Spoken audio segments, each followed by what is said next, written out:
Hi, Sean here, one half of Sean and Kiara. We are the co-creators of Lucy in the Sky, a graphic novel for middle grade readers published by First Second.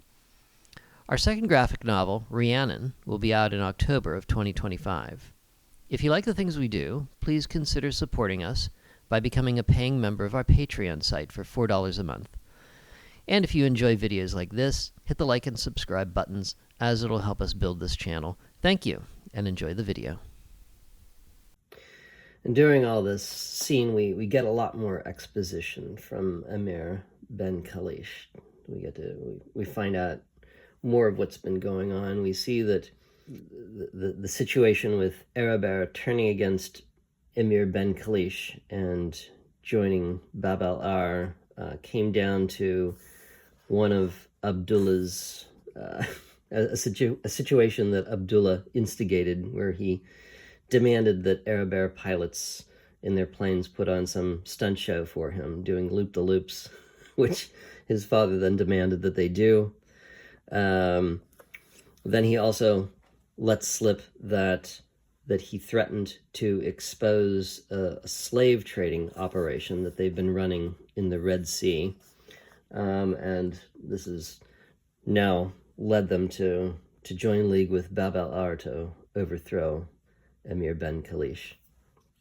We also find out that the owner of Araber is someone by the name of the Marquis de Gorgonzola, who is a shipping magnate, newspaper proprietor, radio, television, and cinema tycoon, airline king, dealer in pearls, gunrunner, trafficker, and slaves. The man who helped Bab al-Ar to seize power. And we think, what villain in Tintin's past does this remind us of? Tintin decides that he's going to try to get to Mecca, which is the terminus for Araber, and which is involved in their slave trading operation, where they're kidnapping black African Muslims who are on their way to Mecca, and instead selling them into slavery.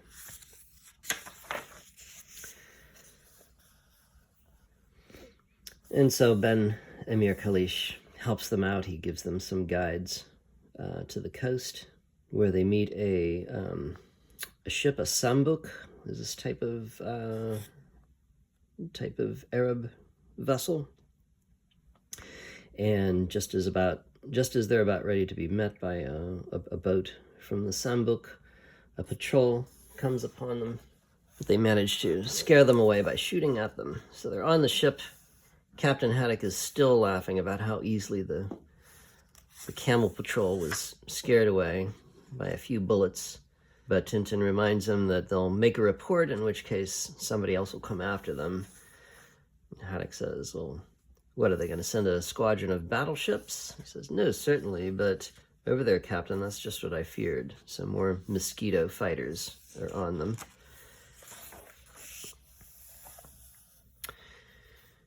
And one of the fighters comes down and begins strafing them with gunfire. Tintin grabs a rifle from one of the men and manages to shoot down the fighter pilot. But now the boat is on fire, and we see that the others have jumped in a lifeboat and abandoned Tintin and Haddock to the burning ship. We find that in 15 minutes they've managed to construct a raft. I'm not sure how they managed to do that in 15 minutes, but okay. And we see that, we saw that the pilot, in this panel here, we see the pilot has jettisoned from the mosquito that Tintin shot down. He's parachuted out. And we see the pilot on the horizon there. They're going to try to pull him aboard, which they do so.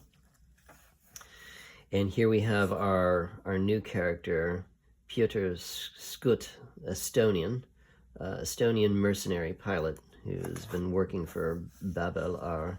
And we see down here in the last couple panels, there's some radio chatter going on. Somebody is being alerted to what has happened here.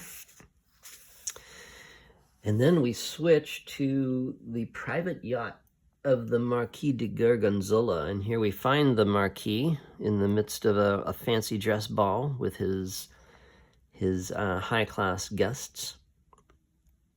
He's dressed up as Mephisto from Faust. Everybody is sort of gushing over the Marquis, what a gentleman he is, and how those malicious tongues spread rumors that he has a shady past. One of his guests says, "It's only to be expected that such a luxury arouses envy." The Marquis gets on the radio, and we find out that it's he that the radio message has been sent to, and the message is telling him that the mosquitoes have gotten rid of his two meddlers. So he does not know that Tintin and Haddock have managed to survive and are out in the Red Sea on a raft. They see a ship on the horizon. They're hoping that maybe they'll be spotted, but they find that the ship has sailed off in the other direction, or is sailing off in the other direction. Tintin asks if anybody has a mirror. Scout has one, and so they try flashing a signal to the ship from the sun, and it succeeds. The captain of the Marquis' yacht sees the flash. He informs the Marquis that there are some people stranded on a raft adrift at sea. But the Marquis tells them that just ignore them. This disturbs the captain, understandably. He says they're just some of these practical jokers who drift across the ocean in a nutshell. You know, it's the three all the newspapers wrote about. They don't need anything. Proceed on your course. And he says not a word to the passengers about this. But as he turns to go, he finds that his guests have already spotted the castaways on the raft, and they think it's great fun. They're typically bored nobility, thirsting for adventure. So how gorgeous. I've always dreamed of seeing real castaways. And the Marquis says, yes, I know. I've given orders for the captain to pick them up. So they turn around to go and get the three of them. More mishaps for the captain. He ends up with a jellyfish on his head. Tintin says, that does it. Now this really is the raft of the Medusa. So now the Marquis doesn't know what to do, as the Tintin and Haddock, who he thought he'd gotten rid of, are now coming aboard his own yacht. And so he gives orders to the captain that his name is not to be mentioned in front of the castaways, and that they are to be gotten rid of at the first chance.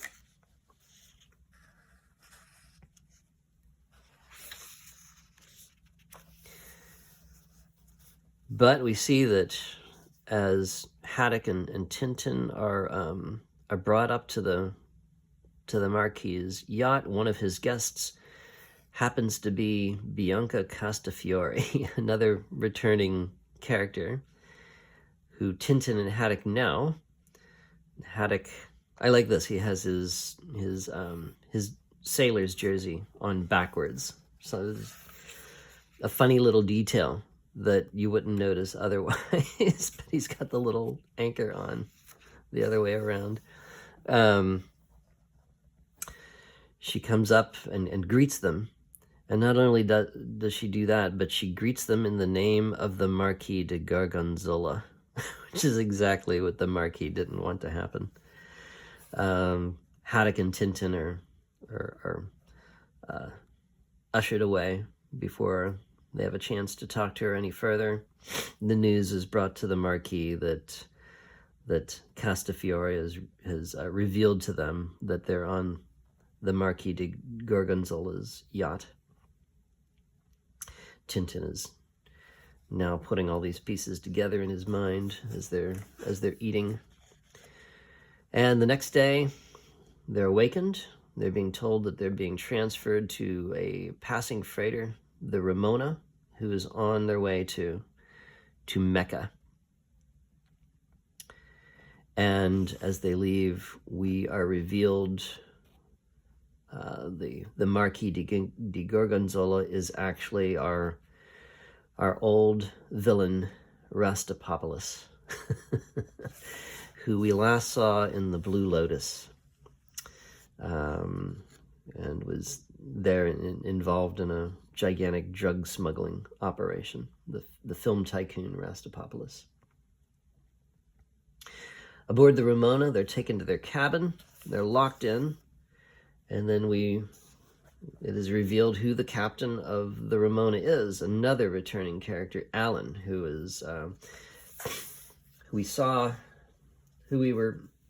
was introduced officially in The Crab with the Golden Claws. He was Captain Haddock's first mate, who had been plotting against him and using Captain Haddock's alcoholism to get the better of him.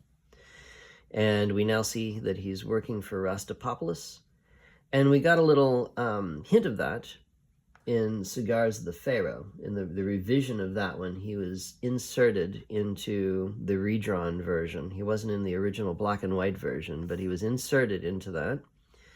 And although it wasn't officially said so, he was somehow involved in the drug running operation that Rastapopoulos was running in that volume and in the Blue Lotus. So we already knew that he was mixed in with Rastapopoulos, and here he is again now. And of course he's brought in a bottle of whiskey. He clearly intends to get Captain Haddock drunk and therefore neutralized. Haddock refuses the whiskey, but he leaves it on the table for him to tempt him, and then he leaves them with the question, do you sleep with your beard under or over the sheet? And so this plagues Captain Haddock. He's unable to get to sleep. He's over? No, not that way. Under? Blistering barnacles. Not that way either. All the while, the bottle of whiskey is tempting him. And so he's got a little internal fight between his angel and his devil. It looks like his devil is about ready, has gotten the better of him. Go on, just a little slip, just a little sip. Well, why not? But before he can get to the bottle, the ship lurches to the side and it crashes to the floor. So Captain Haddock's angel wins out of mishap.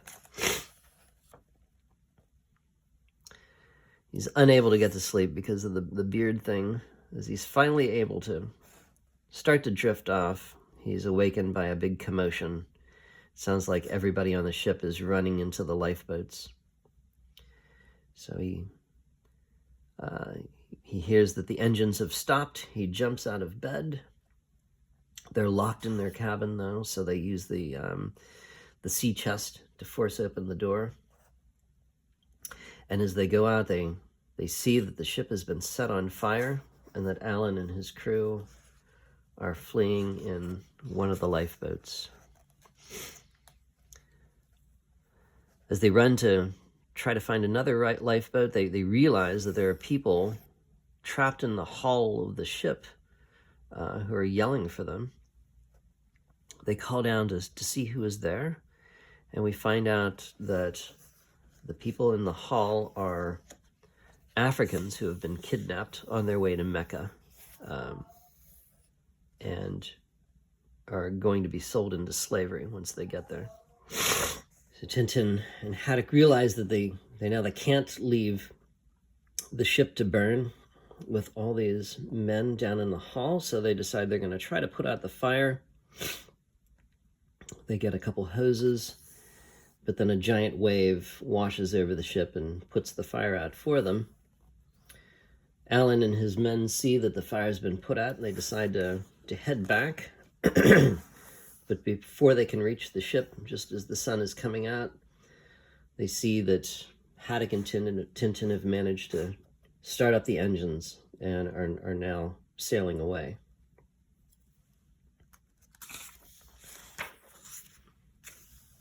Haddock and Tintin find that Scoot has been left knocked out in the radio room. We learn from him as they revive him that he tried to stop Alan and his men from setting the ship on fire and leaving them. And he tells them that the ship is full of ammunition and that they had intended the fire to set off the ammunition and to explode the ship. Captain Haddock goes down and to release the Africans who are in the hull. He lowers down a ladder for them to come out. As they come up, they attack him, thinking that he's one of Alan's men. Tintin pulls a fire hose on them to get them to settle down. Captain Haddock tells them that they were on their way to Mecca, that they'll take them to Mecca. That's where they're headed, but they need them to help them run the ship, and they're all very eager to volunteer to do so. So Herge, throughout the adventures of Tintin, the way he'd drawn black folks, Africans, was always in a very stereotypical, racist manner, and we see that even in this volume. It's a little bit better the way he draws the African people here, but not a whole lot better. But the big criticism that he got when this volume came out was not so much in how they were drawn, but in how he had the African Muslims speaking. He had them speaking in a kind of pidgin. And so he took that criticism to heart, and he rewrote the dialogue to give them, better grammar. But it always kind of stuck with him. He always took these criticisms to heart. He thought he was trying to improve things. And I gotta say, even in this time period, the 1950s, and even later, it was common in European comics. I've seen French, Belgian, Italian, Spanish comics in which black people were still being drawn in this, we would call it a racist manner, these racist, cartoonish, stereotypical way, on up into, fairly recent times. I remember seeing comics from the 1980s in which European artists were still doing this. So you could say, not to excuse them, but you could say that that's how European artists were doing it.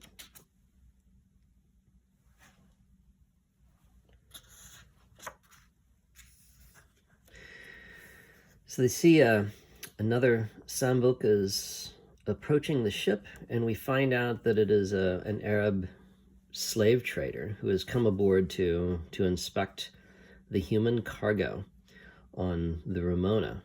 And he reveals the code word that is used for the human cargo is Coke,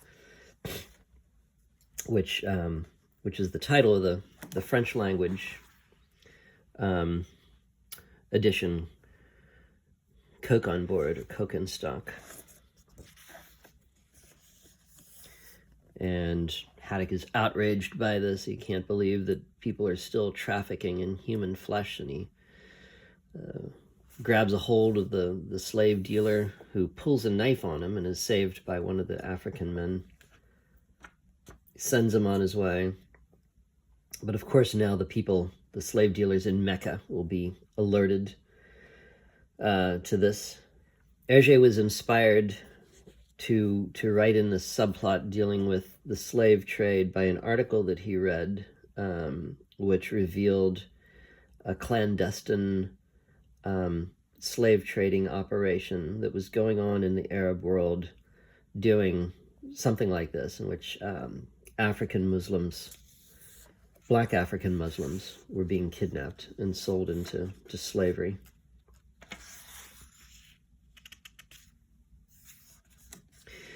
So they realize that they cannot go to Mecca, that if they go there, they'll just be kidnapped by the slave traders who will be laying in wait for them there. But he can't seem to get the African Muslims to understand this. He goes off very frustrated. But then as he comes back, he finds that one of their number is trying to convince the others that what they're saying is the truth, that they will be sold into slavery if they go to Mecca. And so they agree that they do not want to go to Mecca after all. So Captain Haddock says, okay, well, those who do not want to go to Mecca will be landed in another port, and as for the rest, they can continue the voyage if they want to. And that seems to make everybody happy.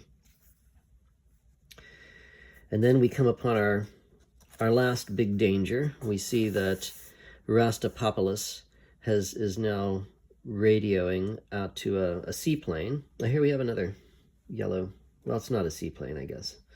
Another plane has been flying overhead doing some reconnaissance on the Ramona. Tintin and Haddock notice it's been in the air. And they're in contact with a submarine who is also in the Red Sea, and we see that the submarine is going by the code name Shark to Albatross. The Albatross is obviously the plane. And here we have our Red Sea Shark is the submarine.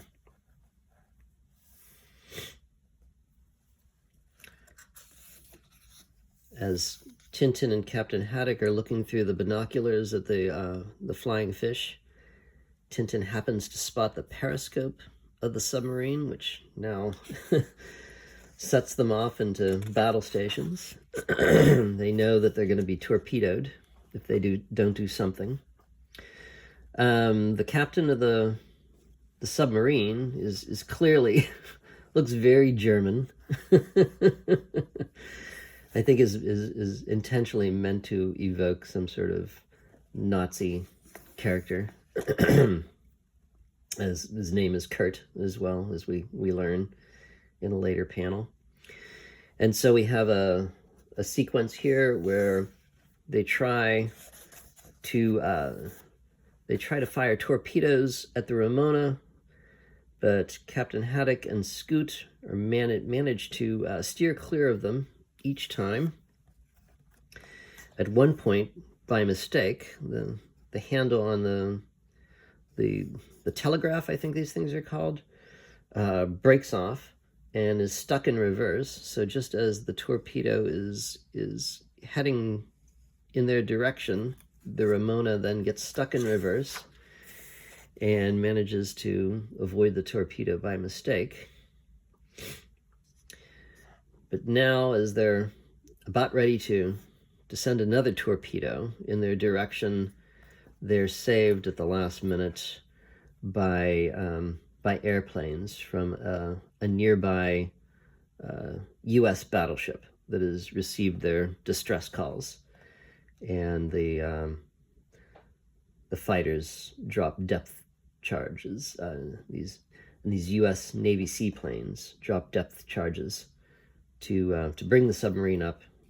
The crew of the submarine surrender, but not before one last attempt to destroy the Ramona is made. They send a diver down with a mine and try to attach it to the forepart of the Ramona where the ammunition is apparently stored. But before he's able to do that, Captain Haddock drops the anchor. It hits the diver on the head, sending the mine down, which is swallowed by a poor shark, which apparently then explodes off in the distance. I guess Herge regretted this. He became conscious of his the cruelty to animals in a lot of the stories. Remember back to Tintin in the Congo and the way that animals were treated there. So apparently he came to regret doing that. The next morning, Rastapopoulos is on his radio and he overhears a message that the Navy craft is on its way to arrest him. And as they approach, he decides that he's going to go out to meet the Navy craft itself. He gets on his private launch. He heads out. They're wondering what he's up to. As they follow him with their binoculars, they see that his boat sinks. Great stakes, he's sinking. And we see that Rastapopoulos is able to make his escape once again. He's got his own little submarine-like craft, which is dropped out the bottom of his boat. He says, "Whoops, that's done the trick. Just you catch me now, gentlemen." And so Rastapopoulos escapes once more for us to meet again, possibly. And then we have a little end of story, tie up all the details with a bunch of press clippings, which Herge does in a number of the volumes. I'm thinking of the Black Island. There's a spread like this, and we get to see what has happened to everyone. Finally, Tintin and Haddock, on their return to Marlinspike, find Calculus has perfected his roller skates, his jet-powered roller skates. And Nestor makes an appearance, who has not lasted very well during Abdullah's stay. He has lost a lot of weight, looks in very bad shape. And Abdullah has left a note to Dear Blistering Barnacles, as he calls him. Again, it melts Captain Haddock's heart. It's a sweet little note, and as he sits down, he's at the receiving end of one last trick by Abdullah.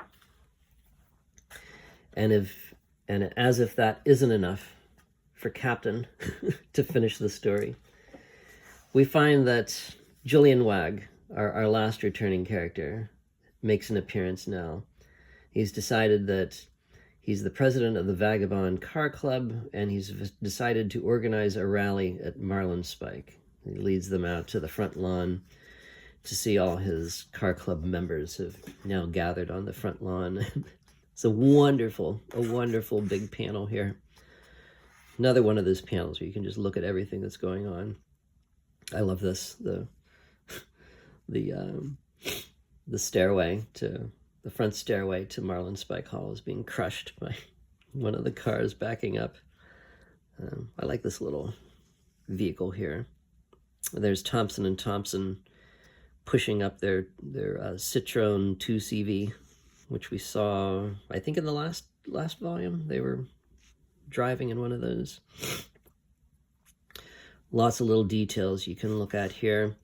Apparently, well, we know that Herge liked to insert himself and some of his collaborators in scenes like this. And apparently this is Herge here in the trench coat. And over here we see Edgar P. Jacobs, who's listening to the radio. And Edgar P. Jacobs was a big opera fan. Really nice ending panel. And that's the Red Sea Sharks. Thank you for joining me. And come back and join me next time when we read the 20th volume in the adventures of Tintin, Tintin in Tibet.